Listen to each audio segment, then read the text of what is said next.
কবিতাৰ শিৰোনাম জীৱন, এখন জীৱন্ত কিতাপ। এখন জীৱন্ত কিতাপ যাৰ নাম জীৱন। ইয়াৰ প্ৰতিটো পৃষ্ঠাই যেন কৈ যায় একোজনৰ একোটাকৈ জ্বলন্ত কাহিনী। যদি কোনোবাটো কাহিনী বিষাদ যন্ত্ৰণাই গঢ়ে, আনটো কাহিনী গঢ় লয় সুখৰ এচমকা মিচিকিয়া হাঁহিৰে। আৰু কেতিয়াবা প্ৰতিফলিত হয় ষড়যন্ত্ৰপূৰ্ণ এখন জীয়া ছবি, য'ত একোটা মনক হত্যা কৰা হয়। কেতিয়াবা একোটা পৃষ্ঠাত আবদ্ধ হয় প্ৰেমৰ মিঠা অনুভূতি।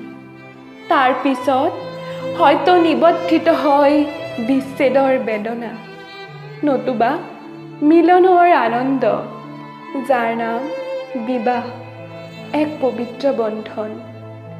অৱশেষত কিতাপখনিৰ অন্ত পৰে এটা অপ্ৰিয় অথচ সত্য শব্দৰে, যাৰ নাম মৃত্যু।